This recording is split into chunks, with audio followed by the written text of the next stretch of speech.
ఇప్పుడే వ్యతిరేకత మొదలైంది. 2 నెలల పాలన దరిద్రంగా ఉందని అమెరికన్లు అంటున్నారు.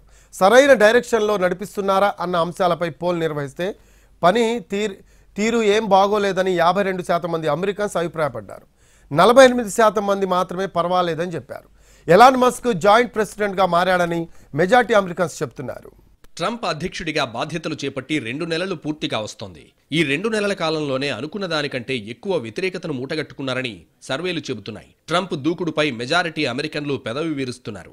ప్రజామోదం, పనితీరు, నిర్ణయాలు దేశాన్ని ఆయన సరైన దిశగా నడిపిస్తున్నారా అని పోల్ నిర్వహిస్తే లేదనే ఎక్కువ మంది అమెరికన్లు అభిప్రాయం వ్యక్తం చేశారు. ట్రంప్ పనితీరుపై 52% మంది అసంతృప్తిగా ఉంటే 48% మంది మాత్రమే ట్రంప్ పాలన బాగుందని అంటున్నారు.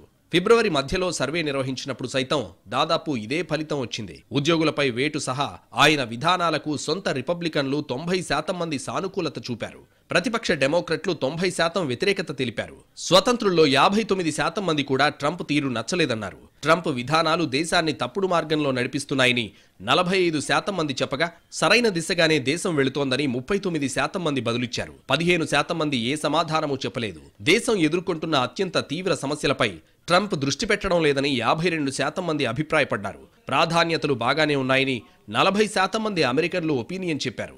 మొత్తం 18 నుంచి 34 ఏళ్ల గ్రూప్లో 51% మంది ట్రంప్ పాలన సరిగా లేదని కుండబద్దలు కొట్టారు. మహిళలు 57% మంది ట్రంప్ ప్రభుత్వంపై అసంతృప్తి వ్యక్తం చేశారు. ఇక ప్రపంచ కుబేరుడు ఎలన్ మస్క్ జాయింట్ ప్రెసిడెంట్గా మారాడని ఎక్కువ శాతం మంది అమెరికన్లు అభిప్రాయం వ్యక్తం చేశారు.